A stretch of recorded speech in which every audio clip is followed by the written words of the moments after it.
Malam itu, aku sendiri yang membuat kue coklat Black Forest kesukaan suamiku, Dimas. Di atas kue itu, dengan telaten aku menulis ucapan selamat ulang tahun ke-30 menggunakan krim. Suamiku tercinta. Semuanya sempurna. Anggur merah yang telah didinginkan hingga suhu yang pas, steak wagyu yang masih mengepulkan uap harum, dan sebuah kado terbungkus rapi di atas meja. Isinya adalah jam tangan Swiss yang sudah begitu lama diimpikan oleh suamiku.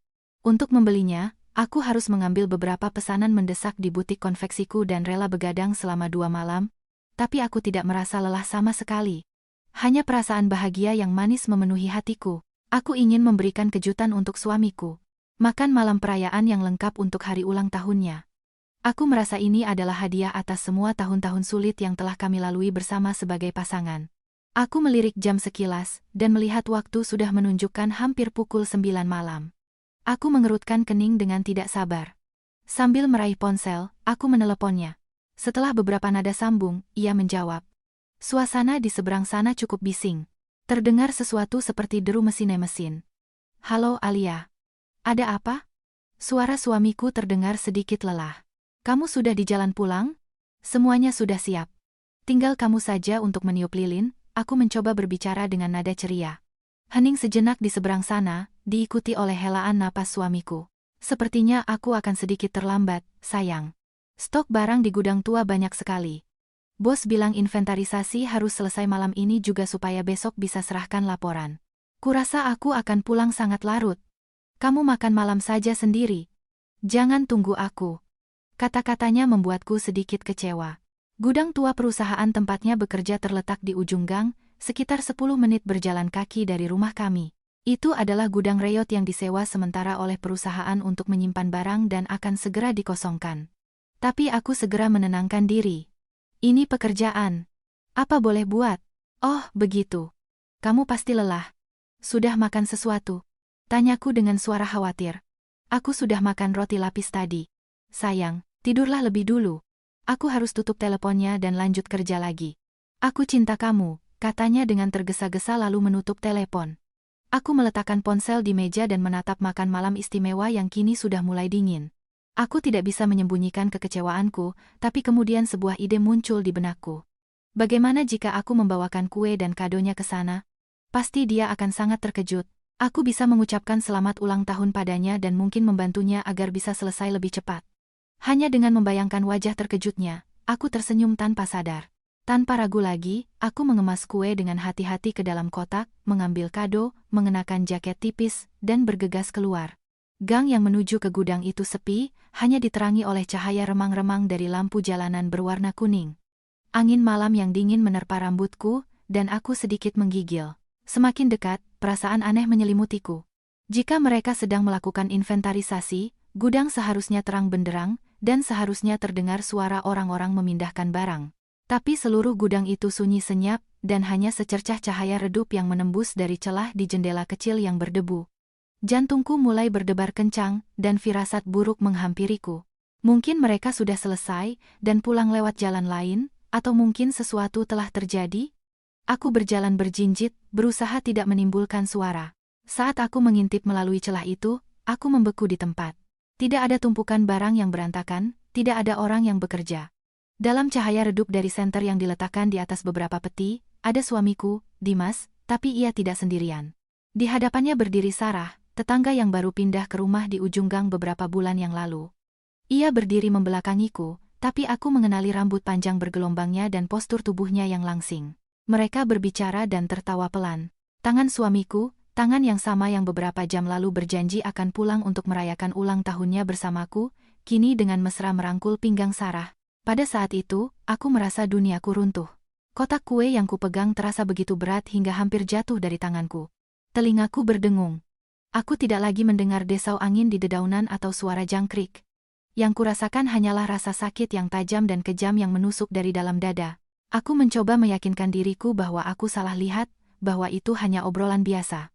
Tapi kemudian suamiku membungkuk dan membisikkan sesuatu di telinga Sarah, dan wanita itu mendongakkan kepalanya ke belakang dan tertawa.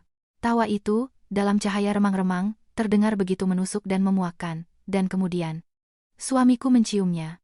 Tepat di depan mataku, sebuah ciuman yang panjang dan penuh gairah. Jadi inilah alasan keterlambatannya. Inventarisasi adalah kebohongan yang kurang ajar. Dia telah membohongiku. Dia mengkhianatiku di hari ulang tahunnya, hanya beberapa langkah dari rumah kami. Amarah dan rasa sakit menghantamku seperti tsunami, mengancam akan menenggelamkanku. Aku ingin berlari masuk, memaki mereka, dan memberi mereka pelajaran. Tapi anehnya, ketika rasa sakit itu mencapai puncaknya, tidak ada air mata. Sebaliknya, ketenangan yang dingin menyelimutiku, pikiranku menjadi lebih jernih dan tajam dari sebelumnya. Menangis, mengamuk, apa yang akan kudapatkan dari itu? Mendengarkan alasan-alasan bohong dan terlihat seperti orang bodoh yang menyedihkan di mata mereka. Tidak, aku tidak akan melakukannya. Jika mereka ingin menganggapku bodoh, aku akan menunjukkan kepada mereka apa yang bisa dilakukan oleh orang bodoh ini. Aku menggenggam erat kotak kado. Sudut-sudut tajamnya menekan kulitku, tapi aku tidak merasakan sakit. Aku diam-diam melangkah mundur, menyelinap ke dalam kegelapan di mana mereka tidak bisa melihatku. Pandanganku menyapu sekitar gudang tua itu dan berhenti pada sebuah gembok besi besar yang tergantung di gerbang utama. Sebuah pikiran gila namun penuh tekad melintas di benakku. Aku meletakkan kue dan kado di tanah dan diam-diam mendekati gerbang. Tanganku sama sekali tidak gemetar. Dengan hati-hati, aku mendorong kedua daun pintu gerbang besi yang berat itu hingga bertemu. Suara derit logam memecah kesunyian malam. Kemudian, aku mengambil gembok itu. Terdengar bunyi klik yang kering. Gerbang itu sekarang terkunci. Aku mundur beberapa langkah, mengamati hasil kerjaku, dan tersenyum dingin. Tapi ini belum cukup. Aku berjalan ke bagian belakang gudang, di mana terdapat panel listrik tua. Tanpa ragu, aku menurunkan saklar utama sekuat tenaga. Percikan kecil berkilat, dan seluruh gudang itu tenggelam dalam kegelapan total. Aku mendengar jeritan melengking Sarah dan umpatan suamiku dari dalam. Apa yang terjadi? Listriknya mati. Tolong! Mereka panik, sempurna. Aku mengeluarkan ponsel dari saku. Layarnya menyala, memantulkan wajahku yang tenang secara mengerikan. Aku mencari nama Iwan, tetangga di kontakku. Itu adalah suami Sarah. Aku menggeser jariku dengan mulus di layar dan dengan tegas menekan tombol panggil. Halo, Mas Iwan. Apa Anda di rumah? Kataku. Berpura-pura panik dan cemas. Sepertinya ada korsleting di gudang tua sebelah. Semuanya gelap, dan suami saya pergi makan malam kantor dan belum pulang. Saya takut sekali. Bisakah Anda datang dan memeriksanya? Bagaimana reaksi Iwan ketika dia melihat pemandangan di dalam gudang? Bagaimana sandiwaraku akan berlanjut? Di seberang telepon, suara Iwan terdengar mengantuk, tapi tetap sangat ramah. Halo, Mbak Alia. Korsleting? Wah, bahaya itu. Mbak tetap di tempat saja ya. Saya akan ke sana sekarang untuk lihat apa yang terjadi. Tunggu 5 menit. Suaranya tulus dan lugas, tidak seperti nada licik dan berbunga-bunga dari suamiku. Sejenak, aku merasa sedikit bersalah karena telah melibatkan orang luar dalam masalah ini. Tapi begitu aku teringat pemandangan suamiku memeluk dan mencium istrinya, setitik belas kasihan itu langsung menguap. Dia adalah korban yang sama sepertiku, dan mungkin, dia juga berhak tahu yang sebenarnya. Aku bersembunyi di balik pohon besar di seberang. Cukup gelap sehingga tidak ada yang akan mengenaliku, tapi cukup dekat untuk menyaksikan seluruh pertunjukan yang akan segera dimulai. Dari dalam gudang, suara gedoran pintu dan teriakan tidak berhenti. Ada orang di luar. Tolong, buka pintunya. Suara suamiku penuh dengan kepanikan dan kemarahan. Sementara itu, Sarah hanya terisak dan memanggil nama suamiku dengan lemah. Dimas, aku takut, gelap sekali di sini. Betapa menyedihkan kedengarannya. Aku tersenyum dingin. Pertunjukan dimulai. Seperti yang dijanjikan, kurang dari 5 menit kemudian, sosok tegap Iwan muncul di ujung gang. Sebagai seorang yang bekerja di proyek konstruksi, ia tinggi dan kekar. Di tangannya ada senter dan sebuah kotak peralatan. Ia tampak benar-benar khawatir. Mbak Alia, di mana? Mbak baik-baik saja. Teriaknya. Aku tidak menjawab, hanya mengamati dalam diam. Ia mendengar suara gedoran dari gudang dan dengan cepat menuju ke sana. Siapa di dalam? Tanyanya dengan heran. Iwan, ini aku, Dimas. Tolong Wan. Pintunya terkunci dari luar dan lampunya mati. Kamu bisa membukanya? Suara suamiku terdengar gembira, seolah-olah ia telah menemukan penyelamat. Iwan tampak terkejut Dimas ada di sana, tapi ia belum curiga. Aneh, kok bisa terkunci dari luar? Coba saya lihat. Ia menyorotkan senternya ke kunci. Ini gembok. Siapa? Siapa yang sengaja mengunci kalian? Sialan, teriak suamiku. Pasti ini maling. Mereka mengunci kita supaya bisa merampok rumah-rumah di sekitar. Iwan, tolong rusak gemboknya. Istriku. Maksudku, tetangga kita, Sarah, juga ada di sini. Dia ketakutan sekali. Dia memang pandai mengarang cerita, tapi kebohongan yang kikuk ini hanya membuat situasi menjadi lebih dramatis. Mendengar istrinya ada di dalam, Iwan menjadi semakin cemas. Ia mengobrak-abrik kotak peralatannya dan mengeluarkan sebuah gunting baja. Gembok besi tua itu tidak tahan dengan kekuatannya. Setelah beberapa kali mencoba, dengan bunyi krak, gembok itu patah. Pintu besi yang berat itu terbuka, memperlihatkan ruangan yang gelap gulita. Iwan mengarahkan senternya ke dalam. Sinar senter menyapu ruangan dan kemudian berhenti, seluruh tubuhnya membeku seperti patung. Aku tahu apa yang ia lihat. Dalam sorotan senter, pemandangan di dalam gudang terlihat jelas dalam segala keburukannya. Istrinya, Sarah, duduk di lantai dengan pakaian kusut, rambut acak-acakan, dan mata penuh air mata. Dan suamiku, Dimas, berdiri di sampingnya, dengan kancing kemeja yang terbuka dan wajah yang tegang.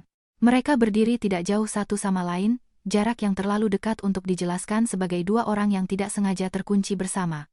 Udara menjadi tegang dan pekat. Bahkan angin malam pun seakan berhenti berhembus.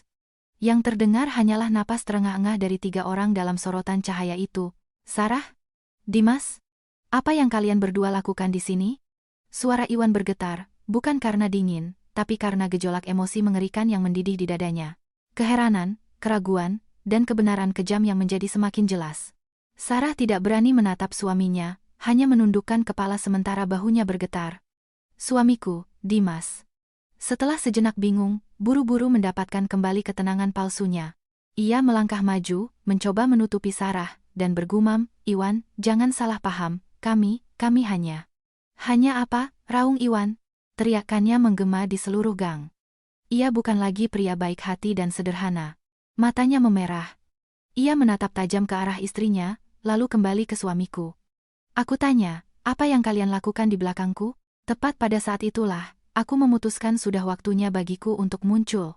Aku melangkah keluar dari kegelapan. Di tanganku, aku masih memegang kotak kue dan kado ulang tahun. Aku mencoba memasang ekspresi kebingungan dan keheranan yang luar biasa di wajahku. Dimas? Mas Iwan? Kenapa ribut-ribut begini? Kemunculanku mengejutkan mereka bertiga, terutama suamiku. Ia melihatku, melihat kotak kue di tanganku, dan wajahnya menjadi pucat pasi seperti mayat. Alia, kenapa kamu di sini? Tanyanya tergagap ngeri. Aku membawakanmu kue ulang tahun. Kamu bilang kamu harus kerja di sini, kataku dengan suara polos, berkedip seolah tidak mengerti apa-apa. Kemudian aku menatap Sarah, yang duduk di lantai, dan berpura-pura khawatir. Loh, Mbak Sarah, kenapa duduk di situ? Ada apa? Aktingku membawa situasi ke puncak ironi. Iwan menatapku, lalu kembali ke istrinya dan suamiku. Potongan-potongan teka-teki itu sepertinya telah menyatu di benaknya. Kebenaran yang pahit terungkap dengan sangat jelas. Ia tidak berkata apa-apa, hanya berjalan diam-diam mendekati istrinya. Sarah mundur ketakutan. Mas, biar aku jelaskan. Plak. Sebuah tamparan keras seolah mengguncang langit, meninggalkan bekas merah di pipi Sarah dan membuatnya jatuh tersungkur. Di seluruh gang, yang tersisa hanyalah gema tamparan itu dan tangisan melengking Sarah. Dimas, melihat itu, secara naluriah mencoba menghentikannya, tapi Iwan sudah berbalik dan mencengkeram kerah ke mejanya. Dan kau, teman baik, matanya menyala, berani-beraninya kau bermain api dengan istriku. Dan aku, untuk melengkapi peranku, melakukan aksi finalku. Aku menjerit melengking, memutar mataku, dan pingsan di tanah. Kotak kue terlepas dari tanganku. Kue coklat itu hancur berkeping-keping, dan tulisan selamat ulang tahun suamiku tercinta menjadi berantakan dalam adonan krim. Semuanya menjadi kacau balau. Apakah pingsan palsuku cukup untuk menipu semua orang dan menjebak kedua pengkhianat itu ke dalam jalan buntu? Kekacauan di gang kecil itu sepertinya memasuki fase baru setelah aku pingsan. Aku berbaring di tanah yang dingin dengan mata terpejam, tapi telingaku menangkap dengan jelas semua suara di sekitarku. Terdengar raungan Iwan, bercampur dengan permohonan lemah suamiku. Iwan, tenang, Wan. Kita bisa bicarakan ini baik-baik. Kemudian terdengar bunyi gedebuk. Mungkin suamiku kena bogem mentah. Aku juga mendengar tangisan menyedihkan Sarah. Mas, sudah, jangan pukul dia lagi, kumohon. Sandiwaraku berhasil dengan gemilang. Aku berubah dari kemungkinan pelaku yang mengunci pintu dan mematikan listrik menjadi korban yang malang, seorang istri yang pingsan karena syok menyaksikan perselingkuhan suaminya. Sekarang, Semua perhatian dan kecurigaan terfokus pada kedua pengkhianat itu. Setelah beberapa saat, aku merasakan seseorang mengguncang bahuku dengan keras. Alia! Alia! Bangun, Alia! Itu suara Iwan. Mungkin ia baru teringat padaku setelah melampiaskan amarahnya pada dua orang lainnya. Aku perlahan membuka mata, berpura-pura lemah dan menekan kepalaku. Di mana aku? Kepalaku sakit sekali. Aku melihat sekeliling, menunjukkan kebingungan yang luar biasa. Dimas dan Sarah. Tadi aku lihat. Aku membiarkan kalimatku menggantung dan mulai terisak. Aktingku sepertinya benar-benar meyakinkan Iwan. Kemarahan di wajahnya telah lenyap, digantikan oleh campuran permintaan maaf dan belas kasihan. Ia bergegas membantuku berdiri. Maaf, Mbak Alia, saya terlalu emosi tadi, jangan takut. Tidak ada apa-apa, saya antar Mbak pulang. Ia membantuku berdiri. Dari sudut mataku, aku melihat suamiku duduk di tanah dengan pipi bengkak dan sedikit darah di sudut bibirnya.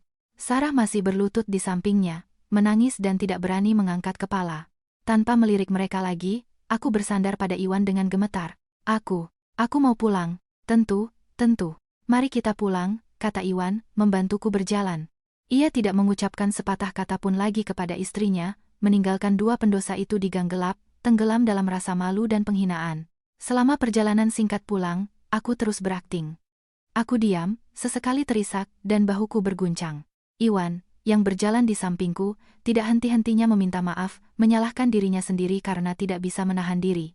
Baru ketika kami tiba di depan pintu, aku berbisik, Mas Iwan, bisakah Anda tidak menceritakan kejadian malam ini kepada siapapun?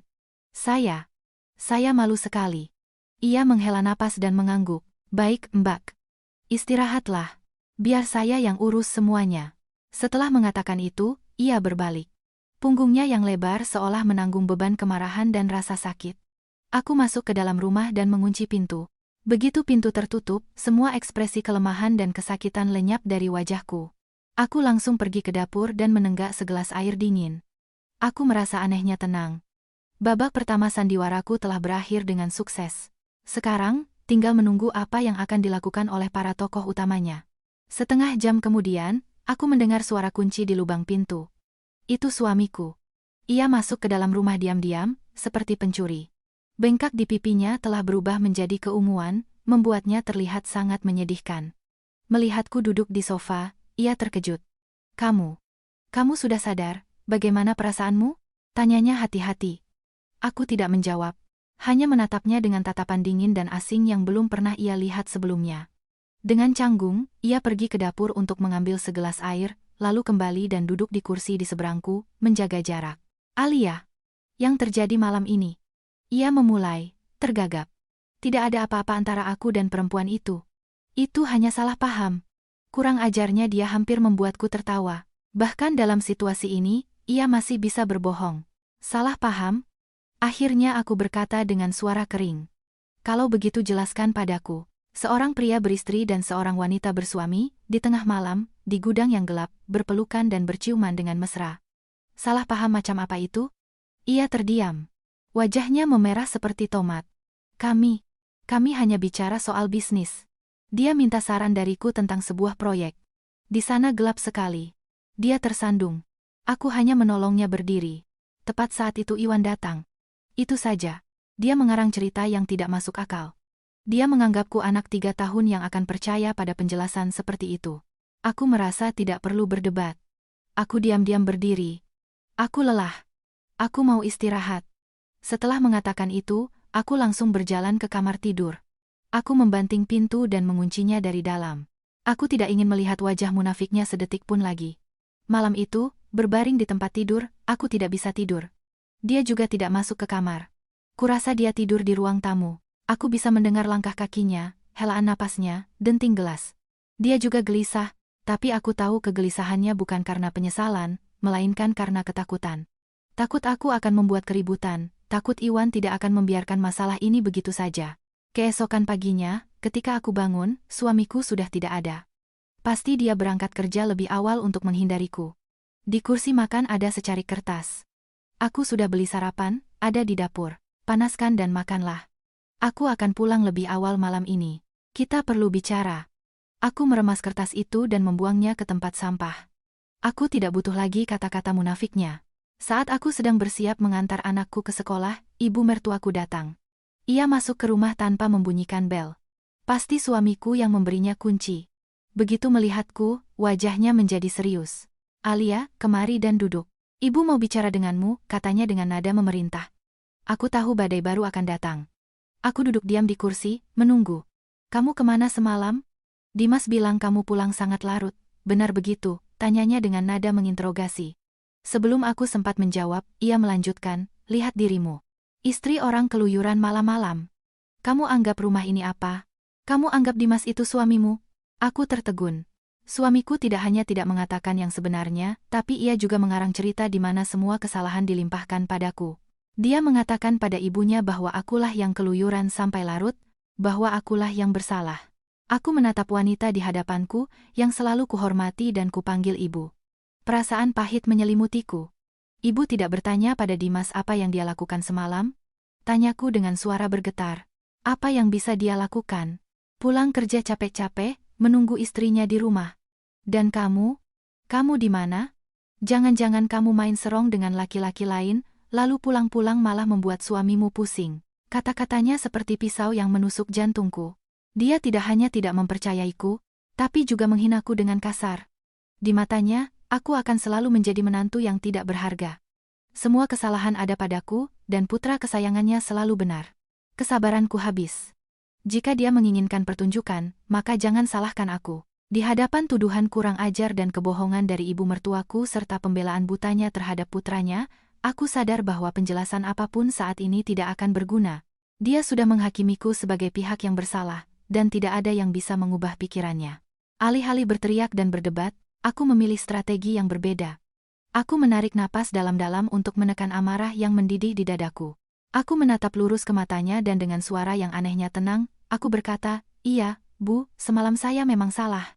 Saya agak terlambat, minum kopi dengan seorang teman dan membuat Ibu dan Dimas khawatir. Maafkan saya." Perubahan sikapku 180 derajat ini membuat ibu mertuaku bingung. Ia datang siap dengan ceramah panjang berisi omelan dan celaan. Tapi permintaan maafku yang tiba-tiba membuatnya bingung.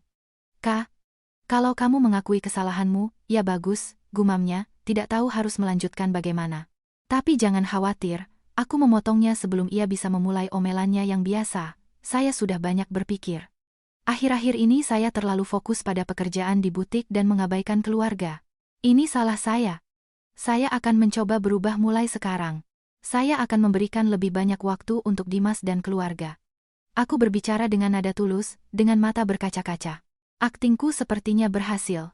Ekspresi permusuhan di wajah ibu mertuaku sedikit melunak. Ia berdeham dan dengan angkuh berkata, "Nah, begini baru benar. Seorang wanita, sehebat apapun dia, harus selalu memprioritaskan rumah tangganya. Berapa banyak yang kamu hasilkan dari butikmu itu? Paling hanya cukup untuk kosmetikmu. Perekonomian rumah ini masih bergantung pada Dimas." Aku mengangguk. "Iya, ibu benar. Saya sangat memahaminya." Aku berdiri, pergi ke dapur, dan menyeduh secangkir teh jahe hangat untuknya. "Bu, minum dulu supaya hangat. Ibu pasti kedinginan datang pagi-pagi begini." Aku meletakkan cangkir di hadapannya, menunjukkan sikap menantu yang patuh dan berbakti. Sikapku yang penurut ini benar-benar melucuti senjatanya. Ia menyesap tehnya dan mulai menceramahiku. "Lihat, kalau kamu penurut begini, rumah akan damai. Soal semalam, ibu lupakan. Bersikap baiklah pada Dimas. Jangan selalu pasang muka masam dan cemberut. Laki-laki itu lelah bekerja di luar. Kalau pulang ke rumah, wajah istrinya seperti orang berkabung, tidak heran kalau mereka bosan. Wajar saja kalau mereka mencari pelipur lara di luar." Dia membela putranya dan sekaligus memberiku peringatan. Aku hanya menjawab pelan, "Iya, Bu," tapi di dalam hati aku tertawa. "Lanjutkan saja sandiwaramu. Kita lihat berapa lama pertunjukanmu dan putramu akan berlangsung." Setelah menceramahiku panjang lebar, ibu mertuaku pergi dengan sangat puas. Pasti ia berpikir bahwa ia telah sepenuhnya mengendalikan situasi dan memadamkan api pemberontakan kecil yang coba menyala dalam diriku. Ia tidak tahu bahwa ini adalah ketenangan sebelum badai. Begitu ibu mertuaku pergi, aku segera melaksanakan rencanaku. Aku tahu kata-kata saja tidak cukup. Aku butuh bukti. Bukti tak terbantahkan yang akan membongkar kedok suamiku dan tetangga itu. Tapi aku tidak akan melakukannya sendirian. Ketika Dimas pulang malam itu, ia sepertinya sudah siap secara mental untuk bertengkar. Tapi di luar dugaannya, aku menyambutnya dengan senyuman dan makan malam yang melimpah. Kamu sudah pulang. Cuci tangan dan ayo makan. Hari ini aku masak makanan kesukaanmu. Sikapku membuatnya bingung. Ia menatapku dengan curiga dan duduk diam di meja makan. Selama makan malam, aku tidak menyinggung sedikit pun tentang kejadian malam sebelumnya. Aku hanya menyajikan makanan untuknya dan bertanya tentang pekerjaannya, seolah-olah tidak ada yang terjadi. Ketenanganku sepertinya membuatnya bingung dan gugup. Ketika aku selesai mencuci piring, ia angkat bicara, tergagap, "Alia, apa ibuku datang tadi pagi?" "Iya, datang," jawabku tanpa berhenti mencuci. "Ibu tidak bilang apa-apa padamu, beliau hanya memberiku beberapa nasihat." Kurasa beliau benar. Aku memang salah. Seharusnya aku tidak pulang selarut itu. Ia sepertinya menghela napas lega. "Syukurlah kalau kamu mengerti. Sayang. Lupakan saja masalah itu." Aku berbalik, menatap matanya, dan tersenyum sedih. "Aku tahu aku salah. Aku tidak akan membuatmu malu lagi. Aku akan pura-pura tidak melihat apapun kemarin. Mari kita bahagia lagi seperti dulu. Ya?" Kata-kataku, ditambah dengan tatapanku yang pasrah dan menyedihkan, benar-benar menghancurkan pertahanan Dimas. Ia mendekat dan memelukku dari belakang. "Terima kasih, sayang. Aku tahu kamu yang paling pengertian. Aku janji, itu tidak akan terjadi lagi," bisiknya di telingaku. Aku membiarkannya memelukku. Di dalam, aku hanya merasakan jijik. Apa artinya janji seorang pengkhianat? Tapi aku butuh kepercayaan ini, aku butuh dia lengah. Sejak hari itu, aku menjadi istri teladan. Aku bangun lebih pagi untuk menyiapkan sarapan istimewa. Di malam hari, sesibuk apapun aku di butik, aku akan pulang lebih awal untuk memasak makan malam dan menunggu suamiku. Aku berhenti menceramahinya, berhenti bertanya di mana dia atau apa yang dia lakukan. Aku memberinya kebebasan penuh. Dan Dimas, seperti yang kuduga, tidak butuh waktu lama untuk masuk ke dalam perangkap manis yang telah kusiapkan. Ia mengira aku benar-benar telah melupakan segalanya, bahwa aku telah memutuskan untuk hidup pasrah dengan perselingkuhannya. Ia mulai lengah. Panggilan telepon rahasia menjadi lebih sering, begitu pula dengan lembur mendadak. Mereka tidak sadar bahwa semua gerak-gerik mereka ada dalam pengawasanku. Aku diam-diam memasang pelacak GPS kecil di mobilnya. Juga, dengan dalih ponselnya rusak dan perlu diperbaiki, aku memberinya ponsel lamaku, yang telah kuinstal perangkat lunak untuk melacak panggilan dan pesan. Ia menerimanya dengan senang hati tanpa curiga. Dan bukti yang kubutuhkan mulai berdatangan satu persatu. Rute perjalanannya pada hari-hari ia bilang lembur tidak mengarah ke kantor, melainkan ke motel atau hotel di pinggir kota. Pesan-pesan mesra dengan Sarah, janji kencan penuh gairah. Semuanya terekam. Ia bahkan berani menggunakan kartu kredit keluarga yang kuberikan padanya untuk membelikan hadiah bagi selingkuhannya dan membayar tagihan hotel.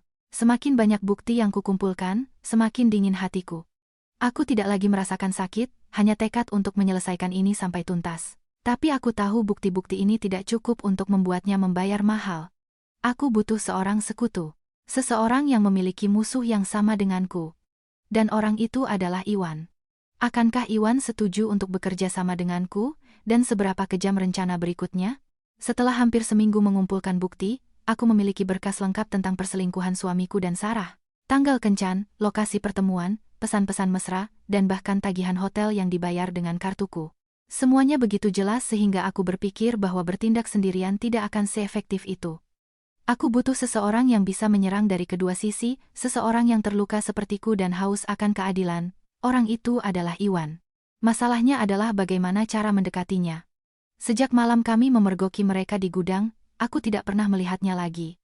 Aku menduga ia juga tenggelam dalam rasa sakit dan kebingungan. Pria sederhana dan jujur sepertinya, dihadapkan pada pengkhianatan istri yang ia puja, pasti sangat terpukul. Aku tidak bisa begitu saja muncul. Itu akan menimbulkan kecurigaan. Aku butuh alasan yang masuk akal dan bisa dipercaya. Kesempatan itu datang pada suatu akhir pekan.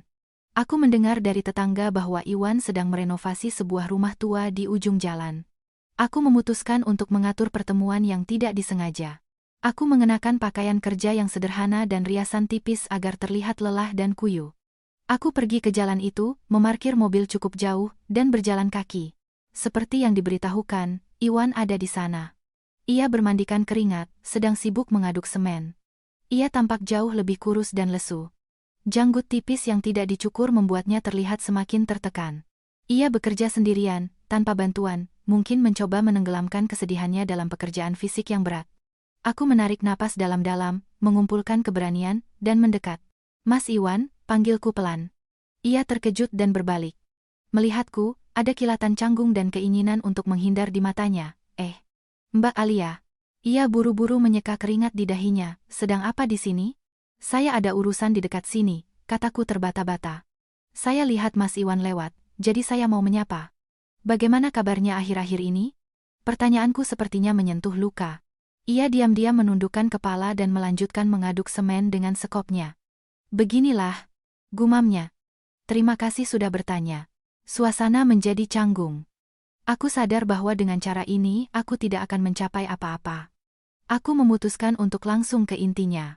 "Mas Iwan, saya tahu ini mungkin bukan waktu yang tepat, tapi saya rasa kita perlu bicara tentang malam itu." Ketika aku mengangkat topik itu lagi, tangan Iwan berhenti. Ia menatapku dengan ekspresi yang rumit, campuran antara amarah dan rasa sakit. "Apa lagi yang mau dibicarakan?" "Semuanya sudah jelas." "Iya, sudah jelas," kataku tegas. "Tapi kita tidak bisa membiarkan mereka lolos begitu saja. Mereka telah mengkhianati kita. Mereka telah menginjak-injak perasaan dan kepercayaan kita. Apa Mas Iwan akan diam saja?" Ia menatapku, dan percikan kemarahan menyala di matanya.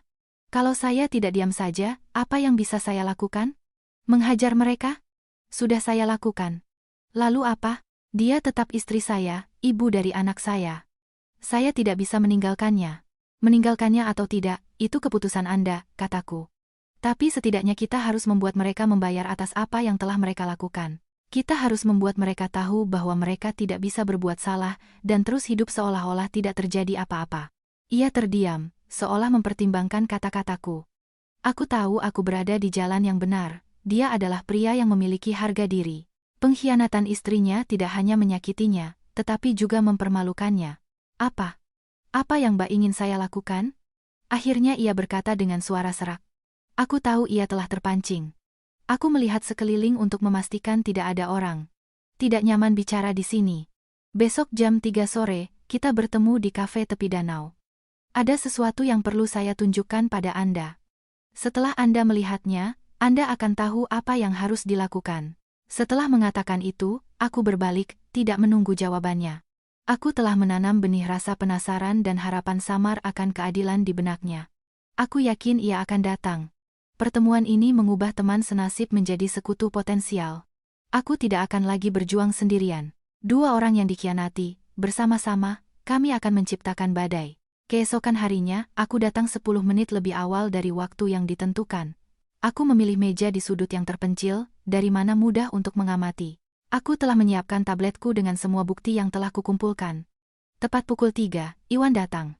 Ia telah bercukur dan mengenakan kemeja bersih, yang membuatnya terlihat lebih rapi, tapi matanya yang cekung dan ekspresi lelahnya tidak bisa disembunyikan. Ia duduk di hadapanku dan menunggu dalam diam. Tanpa basa-basi, aku meletakkan tablet di atas meja dan memutar layarnya ke arahnya. "Lihat ini," kataku. Di layar, ada file Excel dengan laporan rinci tentang rute suamiku selama seminggu terakhir yang didapat dari pelacak GPS. Titik-titik merah menandai tempat-tempat yang ia kunjungi. Motel X, Hotel Y, Motel Z di pinggir kota. Semuanya cocok dengan hari-hari ketika ia mengatakan sedang dinas atau lembur. Di sebelahnya ada pesan-pesan mesra antara suamiku dan Sarah. "Aku kangen banget sama kamu. Nanti malam kita ketemu di tempat biasa ya, sayang. Hari ini si nenek sihir istriku itu ngomel-ngomel lagi. Bikin muak saja, aku baru bahagia kalau lagi sama kamu. Aku sudah transfer sedikit uang buat kamu." "Sudah masuk?" Semakin banyak Iwan membaca, semakin muram wajahnya. Tangannya mengepal erat, buku-buku jarinya memutih. Ia beralih ke tangkapan layar pakaian dan kosmetik mahal yang dibelikan suamiku untuk istrinya dengan kartuku, dan tagihan hotel. Dadanya naik turun, napasnya menjadi lebih cepat.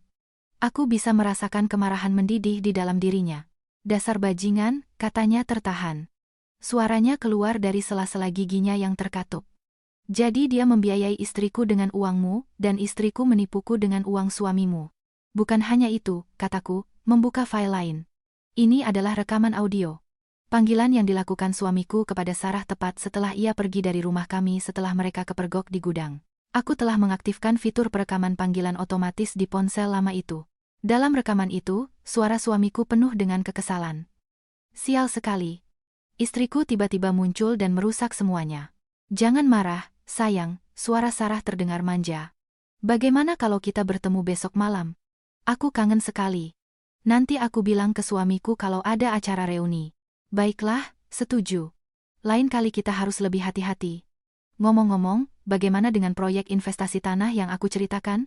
Sudah kamu sampaikan ke suamimu? Sudah, tapi si kampungan itu masih mikir-mikir. Katanya perlu dipertimbangkan dulu. Mana ngerti dia soal investasi. Sudahlah, kamu putuskan saja. Nanti aku akan cari cara untuk mengambil uang darinya. Ketika rekaman itu selesai, Iwan duduk tak bergerak, wajahnya pucat seperti kertas. Ia tidak hanya ditipu, tapi istrinya juga berencana untuk merampoknya. Harga dirinya sebagai laki-laki diinjak-injak tanpa ampun. Mereka mencoba mencuri uangku, gumamnya tak percaya. Benar, jawabku dengan suara dingin. Suamiku berencana untuk menginvestasikan tabungan keluarga kami di tanah itu dan menghasut istrimu untuk mengambil uang darimu agar bisa berinvestasi bersama. Aku berhenti sejenak dan melancarkan pukulan telak. Dan tahu tidak? Sejauh yang bisa saya cari tahu, tanah itu akan dialihfungsikan menjadi kawasan jalur hijau, tidak boleh dibangun apa-apa. Membelinya sama saja dengan membuang uang. Mungkin suamiku juga tidak tahu. Dia hanya pion dalam permainan yang lebih besar. Tapi Sarah, dia tahu. Dia dan agen properti yang menjual tanah itu adalah sepupu. Pengungkapan terakhir ini seperti pukulan palu di kepala Iwan. Istrinya tidak hanya berselingkuh, tapi juga mencoba mencuri uangnya, dan bersekongkol dengan selingkuhannya untuk menjebaknya dan suamiku agar bangkrut. Semuanya begitu jelas. Ini bukan lagi kesalahan sesaat. Ini adalah konspirasi yang terencana, sangat kejam dan kotor. Iwan menundukkan kepalanya ke meja, dan bahunya bergetar. Aku tidak tahu apakah ia menangis atau menahan amarah yang siap meledak. Setelah beberapa saat, ia mengangkat kepalanya dengan mata memerah. Apa yang harus aku lakukan sekarang? Tanyanya tanpa daya. Aku menatap lurus ke matanya dan dengan tegas berkata, lakukan apa yang seharusnya dilakukan oleh seorang pria yang terluka. Rebut kembali keadilanmu. Aliansi kami secara resmi terjalin di atas dasar rasa sakit dan keinginan balas dendam yang membara. Akankah rencana pertama kami berhasil? Dan akankah itu membawa kedua pengkhianat itu ke dalam situasi di mana mereka tidak bisa tertawa atau menangis? Setelah membentuk aliansi kami, Iwan dan aku berbicara panjang lebar untuk menyusun rencana aksi yang terperinci.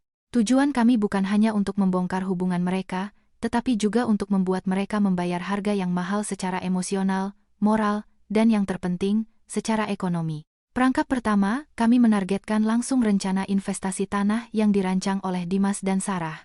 Aku tahu, bagi suamiku, ini adalah kesempatan untuk membuktikan kemampuannya, untuk melepaskan diri dari posisi di mana ia secara ekonomi bergantung pada butik konveksi istrinya. Ia selalu merasa terhina karena hidup dari hasil kerjaku. Dan tanah ini adalah pertaruhan di mana ia menggantungkan semua harapannya. Bagi Sarah, ini adalah kesempatan untuk menguras uang dari dua pria. Kami memutuskan untuk tidak menghentikan mereka.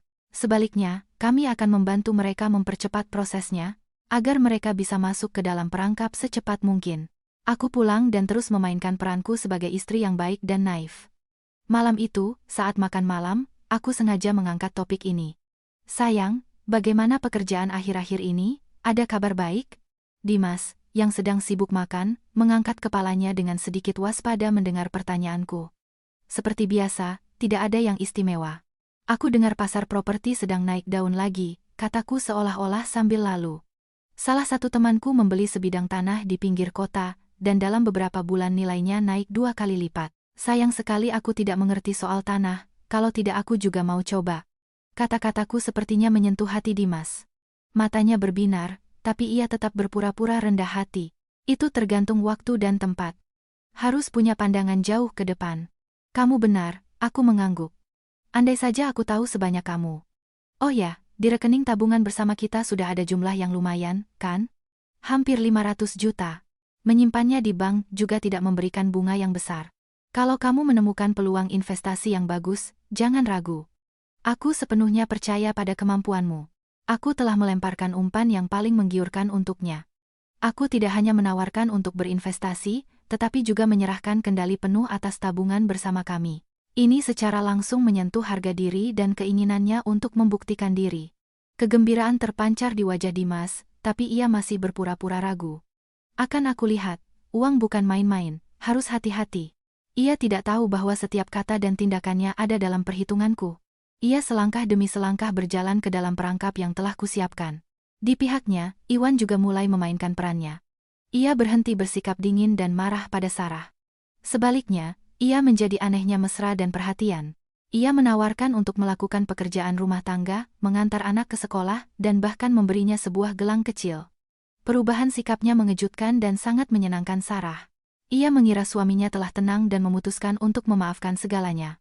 Ia tidak tahu bahwa di balik kebaikan ini tersembunyi sebuah rencana yang diperhitungkan dengan dingin. Suatu malam, ketika pasangan itu sedang menonton TV, Iwan dengan hati-hati mengangkat topik ini. Sarah, maafkan Mas. Akhir-akhir ini, Mas terlalu keras padamu. Kamu pasti juga punya beban pikiran sendiri. Mulai sekarang, Mas akan mencoba lebih mengerti dan lebih banyak berbagi denganmu. Sarah sangat tersentuh dengan kata-kata ini.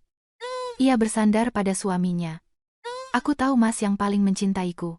Merasa waktunya tepat, Iwan langsung ke intinya. Beberapa hari yang lalu kamu bilang ingin berinvestasi di sebidang tanah, kan? Mas sudah pikirkan dan Mas rasa itu masuk akal. Menyimpan uang tanpa digunakan juga membuatnya kehilangan nilai. Coba lihat baik-baik. Kalau kamu rasa itu ide yang bagus, mari kita lakukan bersama. Kata-kata Iwan seperti balsam bagi Sarah. Ia tidak bisa menyembunyikan kegembiraan di wajahnya. Benarkah? Aku tahu Mas akan mendukungku. Suami tetangga kita, Alia, yaitu Dimas, memberitahuku tentang peluang yang sangat bagus. Katanya keuntungan dijamin. Tentu, Mas percaya padamu, kata Iwan. Kita punya 200 juta di rekening tabungan. Besok Mas akan tutup rekeningnya dan berikan uangnya padamu. Kamu yang putuskan. Ini sama saja dengan mempercayakan seluruh kekayaannya kepada istrinya. Ia telah memainkan kartunya. 200 juta adalah seluruh tabungan mereka, hasil kerja keras bertahun-tahun. Ia rela mengorbankannya untuk memberikan pelajaran yang sangat mahal kepada istrinya yang tidak setia. Mendapat lampu hijau dari kedua belah pihak, Dimas dan Sarah, seperti harimau bersayap, tanpa curiga mempercepat pengurusan dokumen. Dimas menarik 400 juta dari rekening bersama kami. Ia berbohong padaku, mengatakan bahwa ini adalah proyek bisnis dengan seorang teman dekat dan itu benar-benar aman. Aku hanya tersenyum, mengangguk, dan mendoakannya sukses. Sarah juga menerima 200 juta dari suaminya. Ia mengatakan kepada Iwan bahwa ini adalah kesempatan unik dan dalam beberapa bulan keluarga mereka akan mengubah hidup mereka. Mereka akan membeli rumah dan mobil yang lebih baik. Iwan hanya tersenyum dan mendukung istrinya. Pada hari penandatanganan akta jual beli tanah di sebuah kafe, Dimas dan Sarah berseri-seri, wajah mereka penuh kegembiraan. Mereka tidak tahu bahwa di dalam mobil yang diparkir tidak jauh dari sana, Iwan dan aku diam-diam mengamati segalanya. Dengan kamera berlensa tele, kami mengambil foto saat mereka bersama-sama menandatangani kontrak, saat mereka dengan gembira berjabat tangan dengan perantara yaitu sepupu Sarah, dan saat mereka saling menatap dengan mata penuh konspirasi dan harapan. Foto-foto ini akan menjadi bukti tak terbantahkan dari persekongkolan dan penipuan mereka. Perangkap telah tertutup, dan mangsa telah sepenuhnya masuk ke dalam jaring. Total 600 juta, uang hasil keringatku dan Iwan, telah ditransfer ke rekening para penipu. Tapi kami tidak peduli. Kami tahu bahwa uang itu akan segera kembali, dan kembali bersama dengan kejatuhan mereka yang telah menyakiti kami begitu dalam. Sekarang, yang tersisa hanyalah menunggu. Menunggu hari ketika rahasia rencana tata kota itu terungkap. Apa reaksi kedua pengkhianat itu ketika mereka menemukan bahwa mereka telah kehilangan segalanya, dan bisakah keruntuhan finansial menghancurkan hubungan terlarang mereka?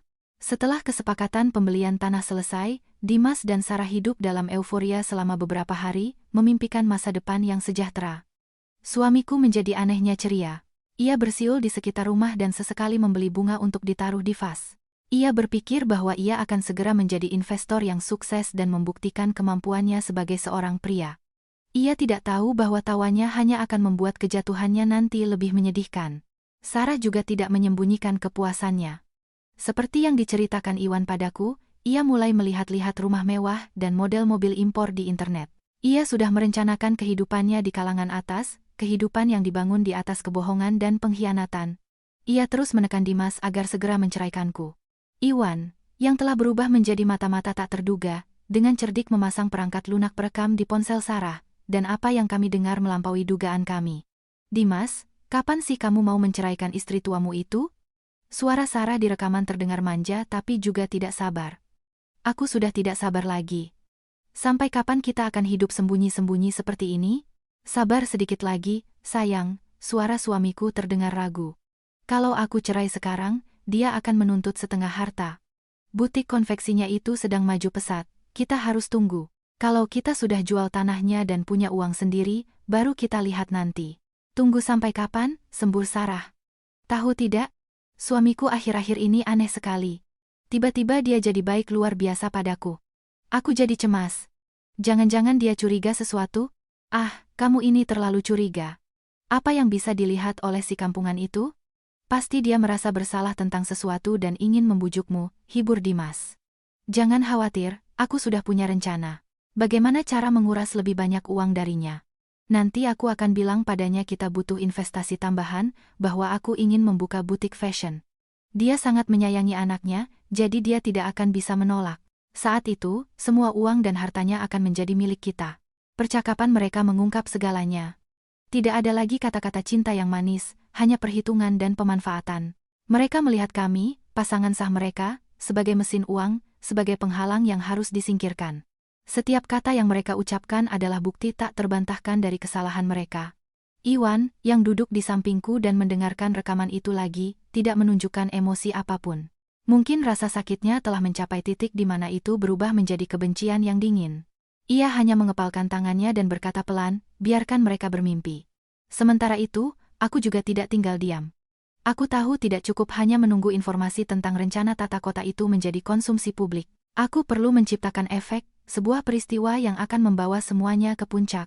Aku menghubungi teman lamaku, Olivia, yang bekerja di Dinas Tata Kota. Setelah kami bertukar kabar, aku mendapatkan informasi yang kubutuhkan. Rencana detail wilayah tersebut akan dipublikasikan di papan pengumuman kantor pemerintah kota pada hari Senin pagi berikutnya. Informasi ini masih rahasia. Hanya para ahli di bidang ini yang mengetahuinya. Aku memutuskan untuk secara tidak sengaja membocorkan informasi ini kepada satu orang yang kuyakini tidak bisa menyimpan rahasia karena sifatnya yang suka pamer. Ibu mertuaku. Aku tahu ia suka membual dan percaya buta pada bakat putranya.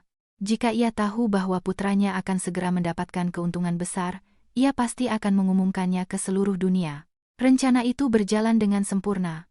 Pada Sabtu malam, aku dan suamiku seperti biasa pergi makan malam di rumah mertuaku. Saat makan malam, aku berpura-pura mendapat telepon dari temanku di kantor pemerintah kota.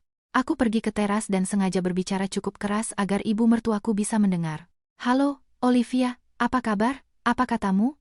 Rencana tata kota untuk area itu akan segera diumumkan? Serius? Senin pagi? Wah, ini berita bagus. Oke, terima kasih banyak ya. Nanti malam aku akan beritahu suamiku. Kami juga membeli sebidang tanah kecil di sana. Aku bersikap sangat alami. Aku menutup telepon dan kembali dengan wajah gembira. Dari sudut mataku, aku melihat ibu mertuaku, meskipun berpura-pura menonton TV, telah memasang telinga, dan matanya berbinar. Aku tahu ia telah mendengar semuanya. Aku mendekati suamiku dan berbisik cukup keras agar mertuaku bisa mendengar, sayang, kabar baik. Nilai tanah kita akan naik 10 kali lipat. Temanku baru saja memberitahuku bahwa pada Senin pagi akan diumumkan bahwa area itu akan menjadi kota ekologis baru. Dimas, mendengar ini, terkejut, dan kemudian tidak bisa menyembunyikan kegembiraannya. Ia berbalik ke ibunya dan membual, Bu, lihat kan, bakat anak ibu. Sudah kubilang, ini adalah kesempatan seumur hidup kita. Ibu mertuaku juga tersenyum, matanya menyipit, tidak segan-segan memuji kecerdasan dan pandangan jauh ke depan putranya. Ia tidak bisa menyembunyikan kepuasannya dan berjalan mondar-mandir di rumah. Ibu tahu, anakku tidak pernah salah. Kita lihat saja, apakah istrimu itu berani meremehkanmu lagi sekarang. Seperti yang kuduga, keesokan paginya, rumor itu menyebar ke seluruh lingkungan ibu mertuaku.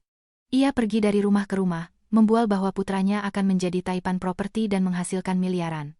Ia menggambarkan masa depan gemilang di mana mereka akan pindah ke rumah baru, membeli mobil impor, dan bepergian ke luar negeri. Ia juga mengisyaratkan bahwa putranya akan segera menceraikan istri tuanya yang tidak bisa punya anak demi wanita yang lebih muda dan lebih cantik. Umpan telah dilempar, dan efeknya lebih besar dari yang kuduga. Tidak hanya tetangga, tetapi juga kerabat mertuaku mengetahui hal ini. Mereka mulai menelepon untuk memberi selamat, beberapa untuk meminjam uang, yang lain untuk meminta pekerjaan. Dimas dalam semalam menjadi orang penting, pria sukses yang dikagumi oleh seluruh keluarga. Ia mabuk oleh sanjungan palsu ini, semakin yakin dengan pertaruhannya. Sarah tidak terkecuali. Mengetahui berita itu, ia semakin mantap dengan keputusannya. Ia semakin menekan Dimas untuk bercerai dan mencoba menguras uang dari Iwan. Semuanya berjalan sesuai skenario. Balon itu telah ditiup hingga batasnya, dan sekarang yang tersisa hanyalah menusuknya dengan jarum kecil. Senin, hari penentuan, semakin dekat. Seberapa kejam kebenaran tentang jalur hijau itu akan menghancurkan para pemimpi ini, dan akankah aku mencapai tujuan akhirku? Senin pagi, aku bangun lebih awal dari biasanya. Aku sedikit gugup. Hari ini adalah hari di mana rahasia akan terungkap. Aku tidak langsung pergi ke butik, melainkan berkeliling melewati kantor pemerintah kota di mana tanah itu berada. Dari kejauhan, aku melihat kerumunan orang berkumpul di depan papan pengumuman. Di antara mereka, aku mengenali beberapa wajah yang akrab, tetangga ibu mertuaku. Mereka menunjuk-nunjuk dan berbisik-bisik. Aku tahu bom itu telah meledak. Aku tidak berhenti. Aku diam-diam melewatinya dengan mobil. Aku tidak perlu melihatnya. Aku bisa membayangkan ekspresi wajah mereka saat ini. Perubahan dari harapan menjadi kekecewaan, dan kemudian menjadi kemarahan. Aku pergi ke kafe yang sudah kukenal. Aku memesan teh kamomil untuk menenangkan sarafku dan menunggu. Aku yakin dalam beberapa menit ponselku akan mulai berdering. Dan, seperti yang diduga, kurang dari setengah jam kemudian, aku menerima telepon dari nomor yang tidak dikenal. Aku tahu itu adalah ibu mertuaku. Karena aku sudah lama memblokir nomornya, ia pasti meminjam telepon orang lain. Aku dengan tenang menjawab, "Alia, kamu menipuku. Kamu menipu seluruh keluarga kami." Di seberang sana, suara ibu mertuaku tidak lagi bangga dan puas. Itu adalah jeritan histeris yang bercampur dengan keputusasaan. Aku sedikit menjauhkan telepon dan dengan tenang menjawab, "Bu, saya tidak tahu apa yang ibu bicarakan." "Saya menipu ibu dalam hal apa? Kamu masih pura-pura bodoh? Tanah itu, rencana tata kota itu, semuanya adalah jalur hijau, tidak boleh dibangun. Kamu tahu kan? Kamu sengaja menipu anakku untuk membelinya, kan?" teriaknya.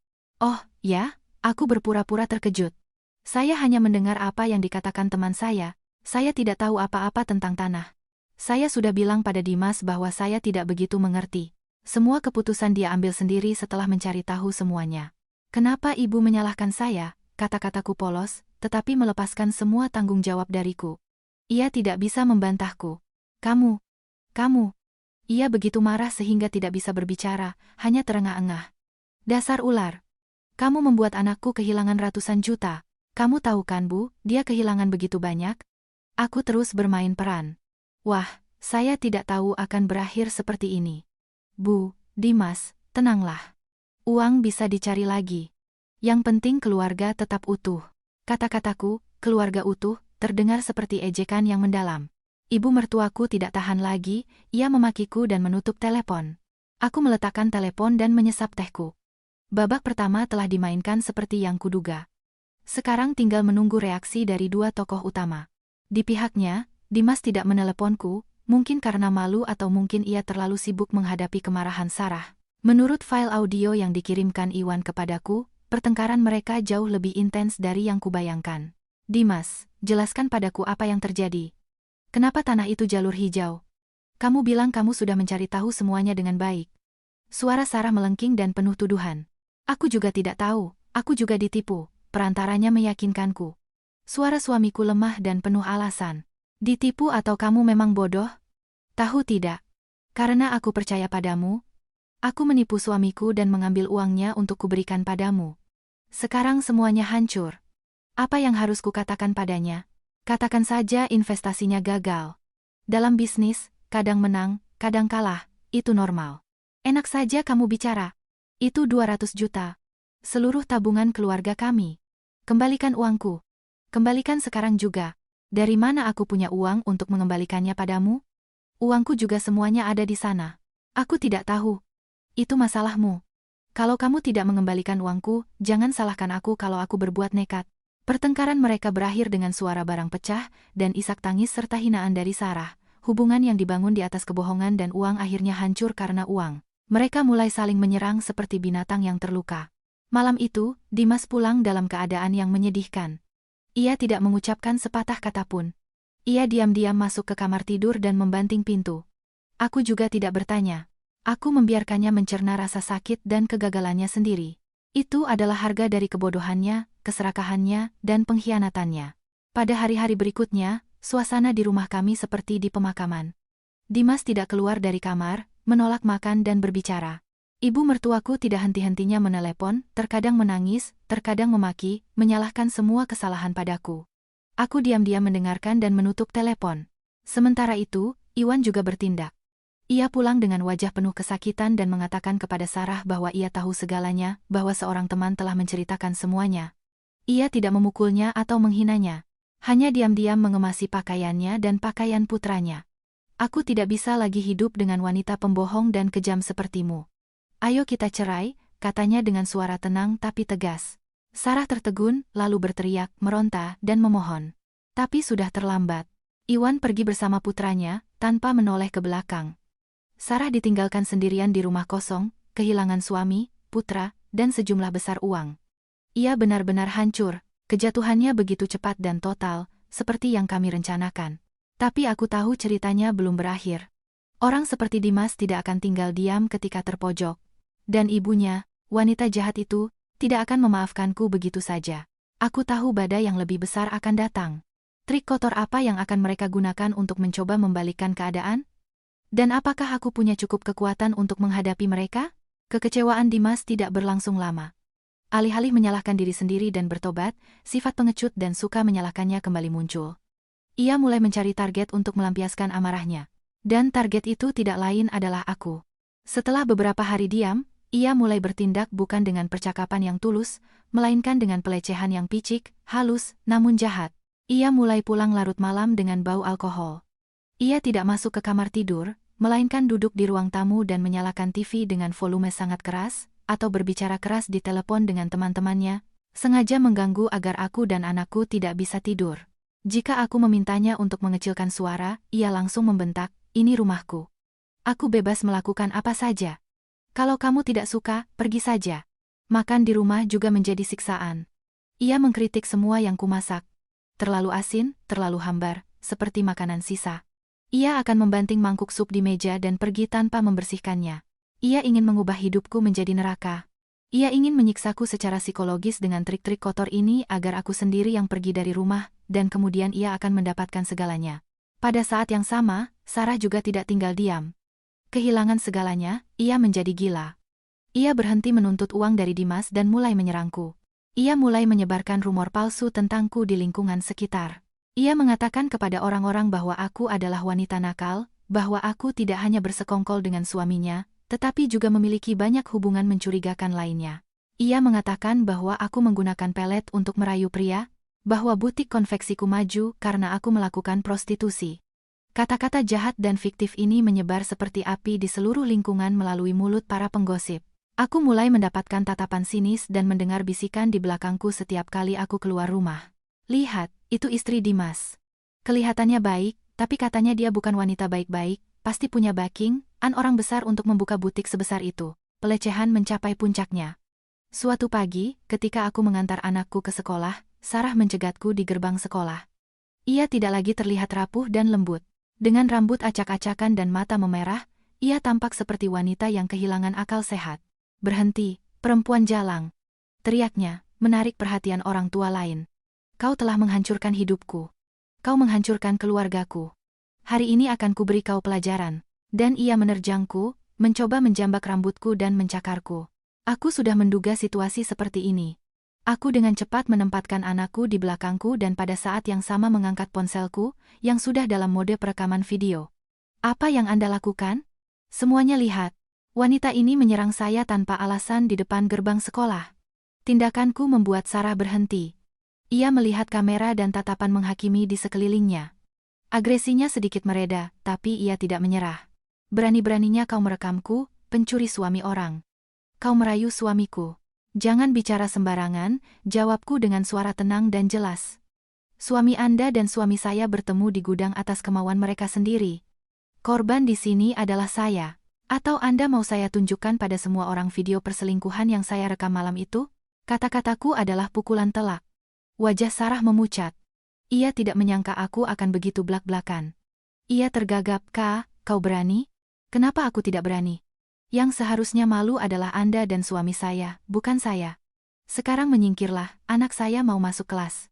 Setelah mengatakan itu, aku menggandeng tangan anakku dan melewatinya dengan kepala tegak. Ia tetap berdiri di sana, tak bergerak, di tengah bisikan kerumunan. Bentrokan di gerbang sekolah untuk sementara meredam agresi Sarah, tapi aku tahu baik dia maupun suamiku tidak akan berhenti. Mereka mencari cara apapun untuk mengusirku dari rumah, dari kehidupan mereka, dan mereka mulai menargetkan apa yang paling kucintai, anakku. Ibu mertuaku, yang telah diam selama beberapa waktu, mulai muncul kembali. Ia tidak datang ke rumah kami, melainkan berkeliaran di dekat sekolah anakku. Ia mencoba membujuk anakku dengan permen dan mainan. Dani, ayo ke nenek, nenek punya hadiah. Ia memanggilnya dengan lembut. Anakku, meskipun masih kecil, sepertinya merasakan kepalsuan itu. Ia bersembunyi di belakangku dengan ketakutan dan tidak berani mendekat. Gagal membujuk cucunya, ia menghinaku. Lihat, kau telah mengajari anakmu untuk membenci neneknya sendiri. Kau ibu yang buruk. Kau akan membayarnya. Tindakan mereka menjadi semakin kurang ajar, mereka mengubah hidup kami menjadi ketegangan dan kelelahan yang konstan.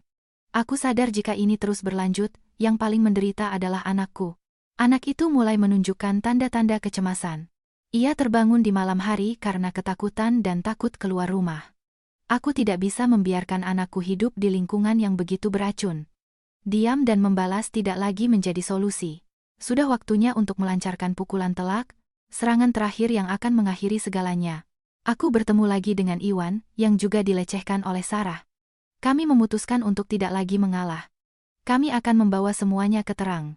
Aku menyusun gugatan cerai yang terperinci, melampirkan semua bukti yang kumiliki, foto perselingkuhan, rekaman, video, bukti persekongkolan untuk melakukan penipuan, dan bahkan bukti kekerasan psikologis dan pelecehan dari ibu mertuaku.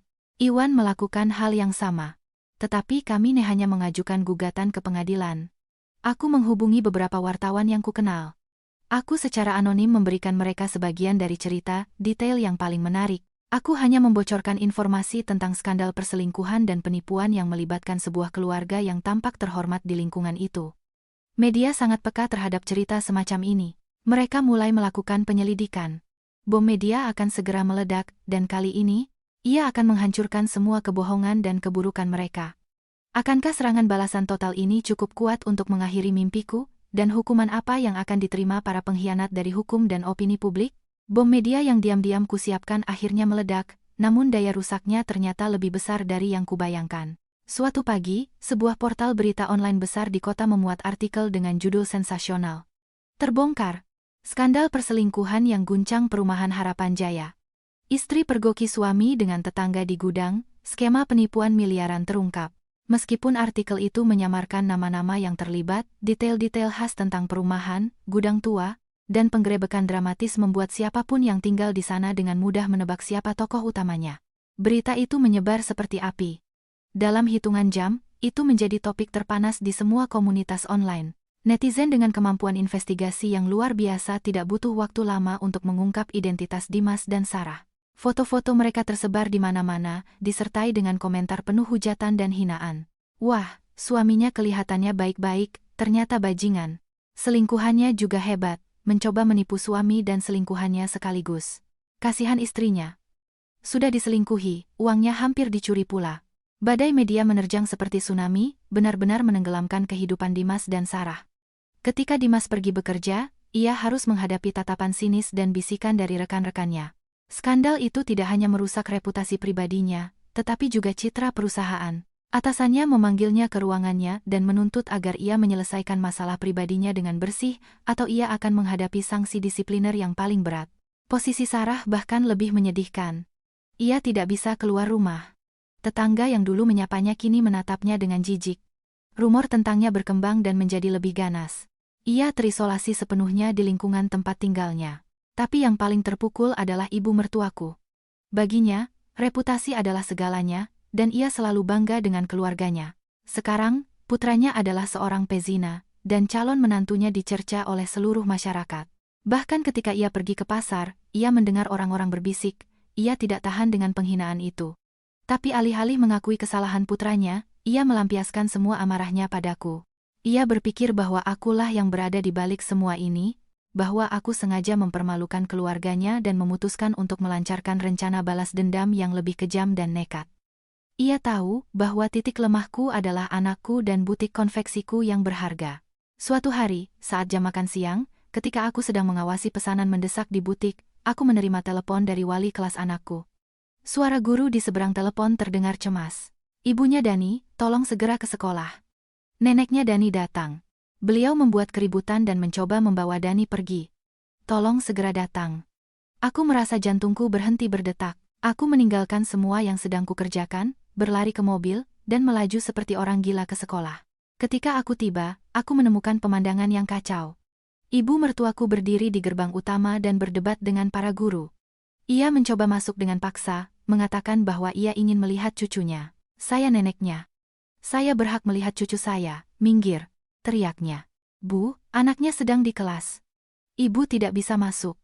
Tolong tenang dan mari kita bicara, para guru mencoba menghentikannya. Tepat pada saat itu, ia melihatku. Ia melepaskan diri dari para guru dan menerjangku seperti binatang buas. Ini kamu, ular. Setelah kau hancurkan anakku, sekarang kau mau merebut cucuku dariku? Hari ini akan kuajari kau sopan santun. Ia mengayunkan tangannya untuk menamparku, tapi kali ini aku sudah siap. Aku mundur selangkah dan menghindari tamparannya. Pada saat yang sama, beberapa orang tua yang berdiri di dekatnya berlari untuk menahannya. Apa yang Anda lakukan? Memukul orang di siang bolong. Lepaskan menantuku, terdengar suara yang akrab. Ibuku, yang entah kapan datang, berdiri di sana dengan wajah serius. Kalau ada masalah, selesaikan di rumah. Ini sekolah, bukan pasar tempat Anda datang untuk membuat keributan. Kemunculan ibuku dan campur tangan orang lain membuat ibu mertuaku sedikit tenang, tapi ia tidak menyerah. Ia menjatuhkan diri ke tanah, dan mulai menangis keras, seperti biasa. Ya Tuhan! Menantu bersekongkol dengan ibunya untuk menindas mertua. Betapa malangnya aku. Aku hanya ingin melihat cucuku sebentar, dan bahkan itu pun tidak diizinkan. Aksi panggungnya mungkin bisa menimbulkan simpati di tempat lain, tapi di sini, di mana artikel itu telah menyebar, semua orang tahu wajah aslinya, dan tidak ada lagi yang percaya pada air mata buayanya. Aku merasa tidak perlu berdebat dengannya. Aku langsung masuk ke sekolah untuk berbicara dengan kepala sekolah, menuntut agar mereka memperketat keamanan dan mengambil tindakan agar ia tidak pernah lagi mendekati anakku. Ketika aku keluar, polisi telah tiba. Mereka memberi peringatan kepada ibu mertuaku karena mengganggu ketertiban umum dan membuat laporan. Ia dibawa ke kantor polisi, dipermalukan dan terhina, tapi aku tahu bahwa bagi orang sepertinya, ini bukanlah akhir. Dan, seperti yang diduga, tidak bisa menyerang aku dan anakku secara langsung, ia menargetkan sasaran lain, butik konveksiku.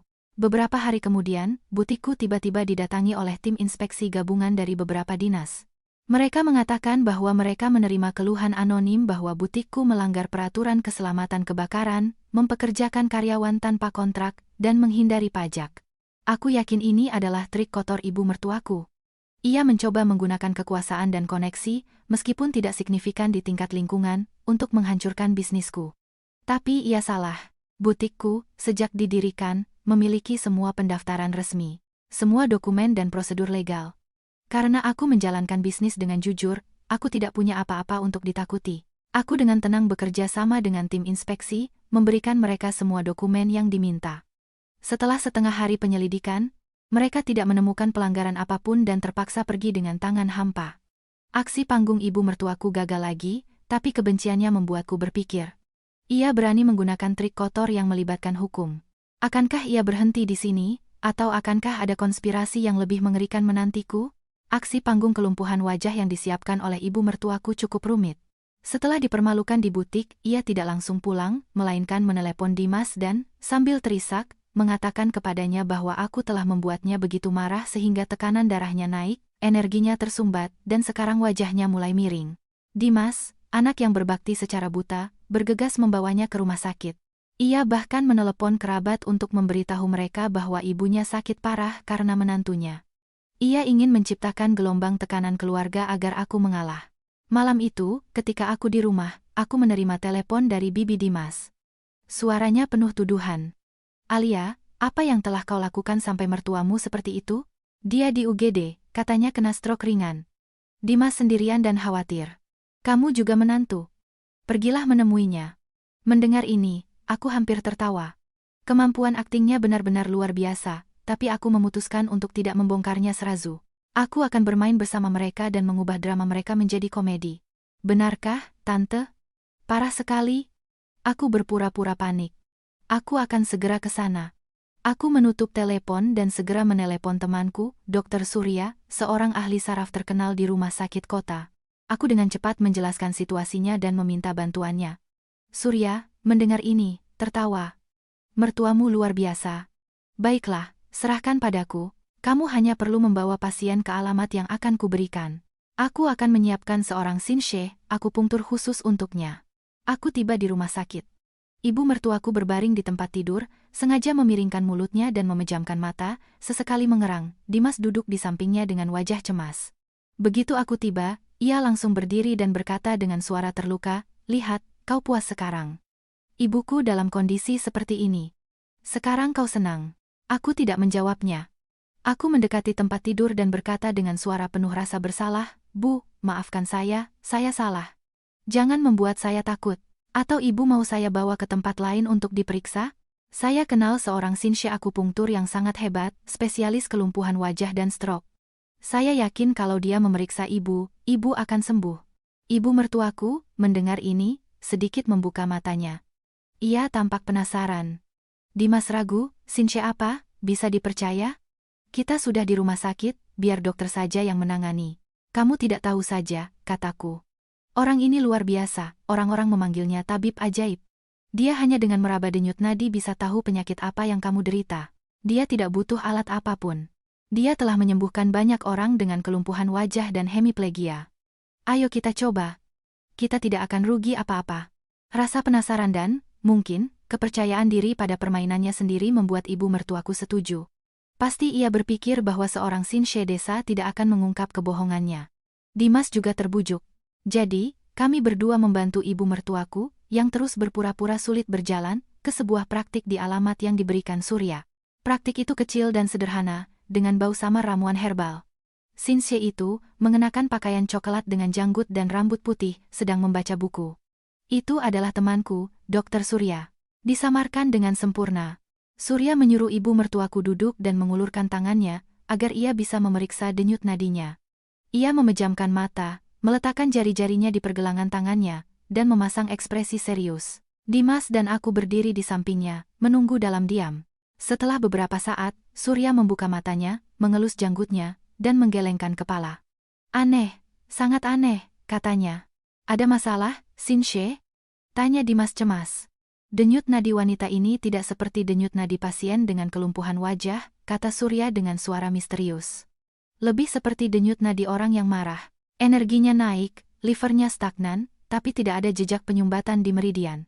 Ibu mertuaku, mendengar ini, berubah wajah, tapi terus mengerang dan menahan diri. "Dokter Shinshe, saya merasa sangat tidak enak, mulut saya tidak berhenti berkedut." "Ah, itu mudah," senyum Surya. "Saya akan menusukkan beberapa jarum di beberapa tempat dan itu akan langsung hilang. Tapi metode saya sedikit istimewa." Setelah mengatakan itu, ia mengeluarkan satu set jarum dari kotak kayu. Tapi jarum-jarum ini anehnya besar dan panjang, seperti paku logam. Jarum. Gagap ibu mertuaku. Matanya membelalak ngeri melihat jarum-jarum yang berkilauan itu. Ketakutan jelas terlihat di wajahnya. "Iya," kata Surya dengan tenang. "Saya akan menusukkan jarum di titik-titik utama di wajah Anda, di sekitar mulut, dan di atas kepala. Akan sedikit sakit, tapi saya jamin energinya akan kembali bersirkulasi dan mulut Anda akan lurus kembali." Ia mengambil jarum terpanjang dan membawanya ke wajahnya. "Ayo, berbaringlah, kita mulai." Pada saat itu, ibu mertuaku tidak bisa lagi berakting. Rasa takut mengalahkan segalanya. Ia melompat dari kursi dan melambaikan tangannya. Tidak, saya tidak butuh jarum. Saya sudah baik-baik saja." Suaranya benar-benar normal. Mulutnya tidak lagi miring. Ia berdiri dan berjalan mondar-mandir untuk menunjukkan bahwa ia benar-benar sehat. "Lihat, saya sudah sembuh. Saya tidak butuh pengobatan." "Terima kasih, Shinshe." Dimas, yang berdiri di sampingnya, ternganga, tidak mengerti apa yang terjadi. Bu, ibu sudah baik-baik saja?" "Iya, sudah baik-baik saja, mungkin karena guncangan di mobil." "Sudah baik-baik saja. Ayo kita pulang," katanya dan, sambil menarik putranya, berlari keluar pintu. Surya tertinggal di belakang, mengelus janggutnya dan tersenyum. "Wah, cepat sekali sembuhnya, ibu ini." keajaiban medis yang sesungguhnya. Biaya konsultasinya 500.000, nanti saya tagih ke putranya, katanya kepada Dimas. Dimas, tertegun, mengeluarkan dompetnya, membayar, dan berlari mengejar ibunya. Lelucon itu tidak bisa berakhir lebih komikal. Ibu mertuaku mengungkap kebohongannya sendiri di depan putranya. Aku, yang berdiri di ruang praktik, tidak bisa menahan tawa. Drama ini mungkin akan menjadi kenangan tak terlupakan baginya setelah kegagalan yang memalukan ini. Akankah mereka punya keberanian untuk mencoba trik lain, atau akankah ini menjadi awal dari tindakan yang lebih nekat dan berbahaya? Setelah drama komedi akupunktur, ibu mertuaku tidak bisa berkata apa-apa lagi. Ia diam-diam masuk ke kamarnya dan membanting pintu. Rasa malu dan marah jelas terlihat di wajahnya, tapi ia tidak bisa berbuat apa-apa. Dimas benar-benar bingung. Ia menatapku, lalu ke pintu kamar ibunya yang tertutup, tidak mengerti apa yang baru saja terjadi. Mungkin ia masih tidak percaya bahwa ibunya telah melakukan sandiwara yang begitu rumit. Aku merasa tidak perlu menjelaskan. Aku membiarkan kebenaran terungkap dengan sendirinya. Aku percaya bahwa setelah ini, setidaknya Dimas akan mulai melihat ibunya yang ideal dengan cara yang berbeda. Tetapi keheningan itu tidak berlangsung lama. Dipermalukan oleh kegagalan sandiwaranya, ibu mertuaku mulai membenciku lebih dalam lagi. Ia berhenti menyerangku secara langsung, dan mulai menggunakan metode yang lebih kejam. Ia memulai perang dingin. Ia memperlakukanku seolah-olah aku tidak ada di rumah. Ia tidak menjawab ketika aku berbicara dengannya. Ia tidak makan apa yang kumasak. Ia menyeduh mie instan atau memesan makanan dari luar dan makan sendirian di kamarnya. Ia ingin mengisolasiku, menjadikanku orang asing di rumahku sendiri. Dimas, yang terjebak di antara dua api, berada dalam posisi yang sangat canggung. Ia akan masuk ke kamar ibunya untuk menghiburnya, lalu datang kepadaku dan berkata, "Ibu sedang marah. Sabar sedikit ya, apa yang telah kulakukan sehingga harus sabar?" Jawabku padanya. Ia kembali terdiam. Suasana di rumah terasa menyesakkan. Aku tahu ini adalah taktik ibu mertuaku. Ia ingin menggunakan ketegangan ini untuk melelahkanku, agar aku tidak tahan dan pergi sendiri. Dan ia hampir berhasil. Aku benar-benar lelah, tapi aku tidak bisa pergi. Pergi sekarang sama saja dengan mengakui kesalahanku. Aku harus tinggal dan berjuang sampai akhir. Puncaknya terjadi pada suatu akhir pekan. Hari itu, aku memiliki pesanan ekspor besar di butik yang harus segera diselesaikan. Aku bekerja di butik hampir sampai pukul 10 malam. Ketika aku pulang, aku sangat lelah. Rumah gelap dan dingin. Ibu mertuaku dan Dimas sudah tidur lebih awal, tidak meninggalkan sepotong makanan pun untukku. Aku diam-diam pergi ke dapur, berpikir untuk memasak mie sendiri. Begitu aku menyalakan kompor, Dimas keluar dari kamar tidur. Ia tidak bertanya apakah aku sudah makan atau apakah aku lelah. Kata pertamanya adalah tuduhan. "Kamu tahu tidak, ibu seharian ini sakit, kamu seharian di luar dan tidak ada satupun telepon. Hebat sekali kamu jadi menantu." "Ibu sakit, pagi tadi waktu aku pergi, dia baik-baik saja." "Baik-baik saja apanya?" "Kepalanya pusing dan sakit seharian. Aku harus izin kerja untuk merawatnya di rumah, dan kamu malah asyik di butikmu itu, mengabaikan keluarga." Ia semakin emosional. Sudah selesai bicaranya, aku tidak tahan lagi. "Ibu sakit?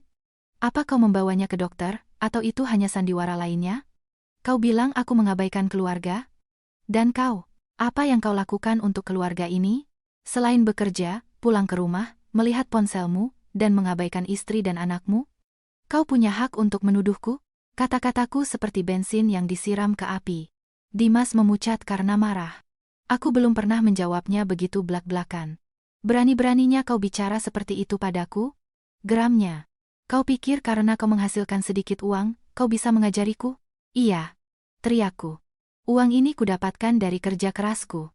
Aku tidak memintanya dari siapapun, dan uang ini memberiku hak untuk dihormati, untuk tidak mentolerir sikap irasional dan egois darimu dan ibumu." Perempuan tidak tahu diuntung. Ia tidak bisa menahan diri. Ia menerjangku, mencengkeram kerah bajuku, dan mendorongku dengan kasar ke dinding. "Bu!" Kepalaku terbentur keras ke dinding bata yang dingin. Pandanganku menjadi gelap, telingaku berdengung. Aku hanya mendengar geramannya. "Aku terlalu baik padamu selama ini. Hari ini akan kuajari kau sopan santun." Rasa sakit yang dimulai dari belakang kepala menyebar ke seluruh tubuh, tetapi tidak sekuat rasa sakit di hatiku. Ia memukulku. Pria yang kucintai, ayah dari anakku, telah mengangkat tangannya padaku. Semua kasih sayang, hingga serpihan harapan terakhir, hancur berkeping-keping dan menjadi debu. Ketika aku membuka mata, aku melihat ia mengayunkan tangannya untuk pukulan kedua, tetapi berhenti. Tatapannya tertuju pada sebuah titik di atas pintu. Wajahnya penuh dengan kengerian dan ketakutan. Aku mengikuti arah pandangannya. Di sudut dinding, sebuah lampu LED merah kecil berkedip-kedip secara ritmis. Itu adalah kamera pengintai mini yang diam-diam kupasang beberapa hari yang lalu. Tepat setelah aku memutuskan untuk tidak lagi mengalah, aku telah mengantisipasi bahwa orang seperti Dimas, yang terpojok, tidak akan bisa mengendalikan tindakannya, dan aku benar.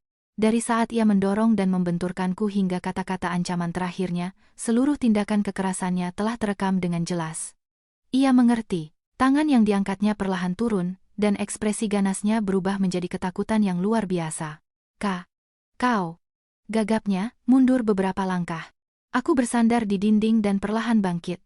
Rasa sakitnya masih ada, tetapi perasaan kemenangan memenuhi hatiku. Iya, kataku, menunjuk ke kamera dengan suara dingin. Semuanya terekam. Terima kasih telah memberiku bukti terakhir dan yang paling kuat. Aku tidak berkata apa-apa lagi. Aku berjalan terhuyung-huyung ke kamarku dan mengunci pintu. Aku merosot ke lantai dan memeluk kepalaku. Air mata mulai mengalir. Tapi kali ini, itu bukan air mata kelemahan. Itu adalah air mata kebebasan. Pertarungan ini akhirnya berakhir, dan aku tahu, akulah pemenangnya. Keesokan paginya, aku bangun dengan rasa sakit yang menusuk di belakang kepala dan tekad yang kuat. Tadi malam aku hampir tidak tidur. Setelah memastikan video itu aman di cloud, aku menghabiskan malam merencanakan serangan balasan terakhirku. Tidak ada lagi sandiwara, tidak ada lagi perdebatan. Kali ini, aku akan menggunakan hukum dan kebenaran untuk mengakhiri segalanya. Aku tidak pergi ke butik. Sebaliknya, aku menelepon pengacara yang direkomendasikan Iwan, teman lamanya. Aku menceritakan seluruh kasusnya. Dari penipuan tanah hingga penyerangan semalam. Aku mengirimkan semua bukti yang kumiliki. Rekaman, pesan, foto, dan yang terpenting, video dari kamera pengintai. Pengacara itu, setelah mempelajari semuanya, berkata dengan suara percaya diri, Mbak Alia, dengan bukti-bukti ini, kita tidak hanya akan memenangkan perceraian, tapi kita juga bisa menuntutnya atas penganiayaan, dan ibunya atas pencemaran nama baik dan gangguan ketertiban umum. Apakah Mbak ingin melanjutkannya sampai tuntas? Saya ingin sampai tuntas, jawabku tanpa ragu. Saya ingin mereka membayar semua yang telah mereka lakukan. Baik, kita mulai. Pada hari yang sama, gugatan cerai dan laporan polisi diajukan. Semuanya dilakukan dengan cepat dan profesional. Aku tidak perlu ikut campur. Pengacara yang mengurus semuanya. Sementara itu di rumah, Dimas dan ibunya ketakutan. Mereka tahu aku punya bukti, tapi tidak tahu apa yang akan kulakukan. Keheninganku lebih menakutkan daripada hinaan apapun. Dimas menelepon dan mengirimiku pesan berkali-kali, terkadang memohon ampun, terkadang mengancam. Alia, tolong, aku salah. Aku mabuk, itu bukan aku. Maafkan aku kali ini. Kalau kau membuat keributan, aku akan kehilangan segalanya. Kalau kau berani melaporkanku ke polisi, aku tidak akan membiarkanmu tenang. Jangan lupa kau masih menantuku. Aku tidak menjawab satu pesan pun. Aku hanya diam-diam menyimpannya sebagai bukti pelecehannya. Dan tibalah hari ketika mereka harus menghadapi keadilan. Suatu sore, ketika aku di rumah bersama anakku, aku menerima pesan dari Iwan. Polisi datang ke rumah mertuamu. Lebih dari sekadar kepuasan, aku merasa lega. Akhirnya, karma menimpa mereka. Seperti yang diceritakan, ketika polisi datang, ibu mertuaku berteriak dan membuat keributan, menuduhku menjebak dan memfitnah mereka. Tapi di hadapan surat panggilan dan bukti awal yang ditunjukkan polisi, ia tidak bisa membantah. Dimas benar-benar hancur. Ketika ia dibawa pergi, ia tidak melakukan perlawanan apapun. Ia hanya diam-diam mengikuti mereka, seperti orang tanpa jiwa. Insiden itu menjadi skandal besar di lingkungan sekitar. Kisah tentang menantu yang baik yang menderita kekerasan dan penipuan dari mertuanya menyebar seperti api. Kali ini, tidak ada yang percaya pada air mata ibu mertuaku. Semua simpati sebelumnya berubah menjadi penghinaan dan kemarahan. Mereka sendiri yang menghancurkan apa yang paling mereka hargai, reputasi dan kehormatan mereka. Tapi aku tahu ini belum berakhir. Pertarungan sesungguhnya akan terjadi di pengadilan. Dan aku sepenuhnya siap untuk itu. Aku tidak hanya menginginkan perceraian. Aku ingin mendapatkan kembali hak asuh anakku, semua harta yang menjadi milikku, dan yang terpenting, agar mereka duduk di kursi terdakwa dan membayar kejahatan mereka. Aku percaya bahwa keadilan harus ditegakkan, tidak hanya untukku, tetapi juga untuk semua wanita yang diam-diam menderita ketidakadilan. Sidang perceraian kami dijadwalkan sebulan kemudian. Sambil menunggu, aku pindah dari apartemen bersama dan menyewa sebuah apartemen kecil untukku dan anakku. Aku ingin benar-benar melepaskan diri dari tempat yang memberiku begitu banyak kenangan menyakitkan. Hidupku mulai kembali normal. Butik terus berjalan dengan baik, dan anakku, setelah berhenti hidup dalam lingkungan yang begitu tegang, kembali menjadi anak yang ceria. Tapi aku tahu bahwa ibu mertuaku dan suamiku tidak akan tinggal diam. Dan, seperti yang diduga, mereka menyewa seorang pengacara yang cukup terkenal dan bersiap untuk berjuang sampai akhir. Mereka menolak perceraian, pembagian harta, dan bahkan menuntut hak asuh anakku. Alasan mereka adalah bahwa aku telah menjebak keluarga dan memfitnah mereka. Oleh karena itu, aku tidak memiliki hak moral untuk menjadi seorang ibu. Kurang ajar mereka mencapai tingkat yang baru. Pada hari sidang, aku berhadapan dengan mereka. Dimas tampak kuyu. Ia terlihat 10 tahun lebih tua. Ibu mertuaku masih memiliki ekspresi yang tajam dan jahat. Pengacara mereka memulai dengan mencoba mendiskreditkanku. Ia menuduh bahwa aku adalah istri yang tidak setia, memiliki hubungan yang tidak pantas dengan Iwan. Mereka menunjukkan pertemuan kami di kafe sebagai bukti, tapi pengacaraku dengan cepat membantahnya. Ia menunjukkan pesan dan rekaman yang membuktikan bahwa pertemuan itu hanya untuk bertukar bukti perselingkuhan pasangan masing-masing, sebuah kerjasama antara dua korban. Kemudian giliran kami untuk menyerang balik. Pengacaraku mulai menunjukkan bukti. Video di mana Dimas menyerangku ditampilkan di layar besar. Seluruh ruang sidang menahan napas. Ekspresi ganas Dimas dan kata-kata ancamannya mengatakan segalanya. Ibu mertuaku mencoba membela diri, itu karena Alia yang memprovokasinya. Dia bersikap kurang ajar, dan anakku marah. Tapi alasan lemah itu tidak bisa menyembunyikan kekerasan yang nyata. Kemudian, bukti perselingkuhan, penipuan tanah, dan penggelapan dana disajikan. Dengan setiap bukti baru, wajah Dimas dan ibunya menjadi semakin pucat. Mereka tidak menyangka bahwa aku telah mengumpulkan semuanya dengan begitu rinci dan tanpa celah. Ketika akhirnya pengacaraku mengajukan laporan pidana yang menuntut agar mereka didakwa atas penganiayaan, pencemaran nama baik, dan penipuan, mereka benar-benar hancur. Ibu mertuaku pingsan di ruang sidang, dan Dimas merosot di kursinya, menutupi wajahnya dengan tangannya. Sandiwara mereka telah berakhir, dan kali ini, tidak ada yang bisa menyelamatkan mereka. Apa putusan akhir bagi mereka?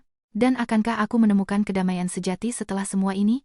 Pengadilan berakhir dengan kemenangan total bagiku. Hakim, setelah mempelajari semua bukti, memberikan putusan yang sangat adil. Pengadilan mengabulkan perceraian kami, mengenai hak asuh, dengan mempertimbangkan bahwa lingkungan keluarga suami menunjukkan banyak faktor yang merugikan bagi perkembangan psikologis anak, dan terutama perilaku kekerasan ayahnya, pengadilan memutuskan bahwa aku akan mendapatkan hak asuh tunggal atas anakku. Dimas diwajibkan membayar tunjangan anak bulanan sampai anak mencapai usia 18 tahun. Mengenai harta, meskipun apartemen bersama dibeli selama masa pernikahan, dengan mempertimbangkan bahwa sebagian besar pembelian dan pembayaran bulanan berasal dari pendapatanku, dan dengan mempertimbangkan penggelapan harta bersama oleh Dimas untuk investasi ilegal, pengadilan memutuskan bahwa aku mendapatkan 70% dari nilai apartemen. Ia hanya akan mendapatkan 30%. Selain itu, ia diwajibkan mengembalikan seluruh jumlah 400 juta yang ia ambil secara sepihak dari dana tabungan bersama. Di bidang pidana, pengadilan melimpahkan seluruh kasus ke kejaksaan. Untuk kejahatan penganiayaan dan penipuan, Dimas menghadapi proses pidana yang tak terhindarkan. Ibu mertuaku dijatuhi denda yang besar atas pencemaran nama baik dan gangguan ketertiban umum. Putusan telah dijatuhkan, dan keadilan telah ditegakkan. Aku keluar dari pengadilan dengan hati yang ringan. Akhirnya, mimpi buruk selama bertahun-tahun telah berakhir. Aku mendapatkan kembali semua yang menjadi milikku, anakku, hartaku, dan yang terpenting, kehormatan dan kebebasanku. Segera setelah pengadilan, Dimas ditangkap untuk penyelidikan. Ibu mertuaku, setelah membayar denda dan menghadapi penghinaan serta pengucilan dari kerabat dan tetangga, benar-benar hancur. Ia mencoba menjual rumahnya di desa untuk membantu putranya, tetapi tidak bisa mengubah hasilnya. Akhirnya, Dimas divonis 5 tahun penjara. Harga yang terlalu mahal untuk kebodohan dan pengkhianatannya. Apartemen bersama kami juga terjual. Setelah aku memberikan 30% bagian Dimas sesuai putusan pengadilan, dengan sisa uang dan tabunganku, aku membeli sebuah apartemen mewah di lingkungan baru yang tenang dan aman. Aku ingin awal yang benar-benar baru untuk diriku dan anakku. Butik konveksiku, yang sempat terpengaruh oleh skandal, kembali normal dan berkembang pesat dari hari ke hari. Reputasiku tidak hanya tidak rusak, tetapi juga meningkat. Banyak pelanggan datang kepadaku tidak hanya karena kualitas produkku, tetapi juga karena kekaguman atas kekuatan dan ketabahanku. Mengenai Sarah, setelah wajah aslinya terungkap, ia juga tidak bisa hidup tenang di lingkungan itu. Ia harus menjual rumahnya dan pindah ke tempat lain untuk menghindari cemoohan orang. Iwan juga menyelesaikan proses perceraiannya. Ia menjadi seorang ayah tunggal, membesarkan putranya sendirian. Sesekali kami masih bertemu, bukan sebagai kekasih, tetapi sebagai teman dan sekutu yang telah melewati badai besar bersama. Kami berbagi pengalaman dalam mengasuh anak dan saling membantu dalam pekerjaan. Ada pemahaman dan rasa hormat yang istimewa di antara kami. Terkadang aku bertanya-tanya, bisakah kami di masa depan mencapai sesuatu yang lebih, tapi aku tidak terburu-buru. Hatiku telah mengalami terlalu banyak luka, aku butuh waktu untuk pulih. Untuk saat ini, aku hanya ingin menikmati kehidupan yang tenang bersama anakku. Suatu sore, ketika aku sedang bermain dengan anakku di taman, aku menerima sepucuk surat. Pengirimnya adalah Dimas, dari penjara. Aku ragu sejenak, tetapi membukanya dan membacanya. Surat itu panjang, tulisannya tidak rapi. Ia menulis tentang penyesalannya dan malam-malam yang menyiksa di penjara. Ia meminta maaf padaku dan meminta kesempatan untuk memulai dari awal. Ia mengatakan bahwa ketika ia keluar, ia akan mengabdikan dirinya untuk menebus kesalahannya pada kami. Aku membaca surat itu sampai selesai, tanpa merasakan apa-apa. Memaafkan? Mungkin suatu hari nanti aku akan melakukannya, tapi itu untuk ketenangan pikiranku sendiri, bukan untuk memberinya kesempatan. Cinta dan kepercayaan, sekali hancur, tidak bisa direkatkan kembali. Aku merobek surat itu menjadi beberapa bagian dan membuangnya ke tempat sampah. Masa lalu biarlah berlalu, aku tidak ingin itu lagi mengganggu kehidupanku saat ini. Aku berbalik untuk melihat anakku, yang sedang asyik bermain di perosotan. Kebahagiaan sederhana memenuhi hatiku. Inilah kehidupan yang kuinginkan. Bukan kehidupan yang kaya dan mewah, tetapi kehidupan yang tenang bersama orang-orang yang kucintai. Dan aku tahu, aku pantas mendapatkannya. 5 tahun berlalu dalam sekejap mata. Kehidupan aku dan anakku telah banyak berubah. Apartemen kecil itu kini menjadi rumah yang hangat dan nyaman, yang kami tata sesuai selera kami, penuh dengan tawa. Anakku, Dani, sudah menjadi murid kelas 3 yang tampan. Ia adalah murid yang sangat baik dan memiliki bakat khusus dalam menggambar. Melihat gambar-gambarnya yang penuh warna, aku tahu jiwanya telah sepenuhnya pulih dari luka masa lalu. Butik konveksiku telah berkembang menjadi sebuah perusahaan mode kecil dengan merek sendiri. Aku tidak lagi harus menanggung semuanya sendiri. Di sampingku ada tim karyawan yang bersemangat dan berbakat. Hidupku sekarang sibuk, tetapi penuh makna. Aku menemukan kegembiraan dalam pekerjaan, dalam menciptakan hal-hal yang indah, dan dalam memberikan pekerjaan bagi banyak orang lain. Hubunganku dengan Iwan juga telah mencapai tingkat yang baru. Setelah lama berteman, kami menyadari bahwa di antara kami tidak hanya ada simpati, tetapi juga cinta.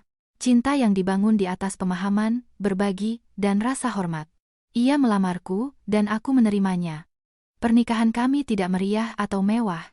Itu adalah pesta kecil dan hangat bersama keluarga dan teman-teman terdekat. Dani dan putra Iwan menjadi saudara yang saling menyayangi dan menjaga satu sama lain. Bersama, kami menciptakan keluarga baru. Keluarga yang, meskipun tidak sempurna, selalu penuh dengan cinta dan rasa hormat. Terkadang, aku mendengar kabar tentang orang-orang dari masa lalu. Dimas telah keluar dari penjara.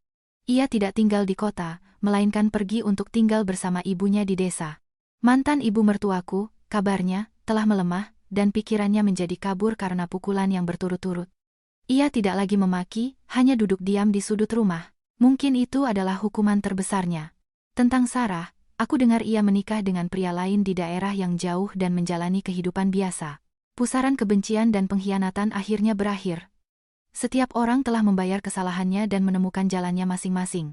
Suatu akhir pekan, kami sekeluarga pergi piknik ke luar kota. Di bawah sinar matahari keemasan yang hangat, melihat kedua anak berlari di rumput sementara suamiku dengan lembut mengupaskan apel untukku, aku merasakan kedamaian yang sempurna. Masa lalu telah memberiku pelajaran yang sangat mahal, tentang nilai cinta, pernikahan, dan harga diri. Aku jatuh, aku putus asa, tetapi kesulitan itulah yang menjadikanku wanita seperti sekarang ini, wanita yang kuat, mandiri, dan tahu cara mencintai dirinya sendiri. Aku tersenyum, senyum yang tulus dan bahagia. Aku tahu di masa depan akan ada banyak cobaan lagi, tapi aku tidak lagi takut. Karena sekarang aku punya rumah yang sesungguhnya untuk kembali, sebuah pelabuhan yang tenang. Dan aku tahu, selama ada cinta dan kepercayaan, kami bisa melewati semuanya bersama. Hidupku, setelah badai, akhirnya melihat pelangi.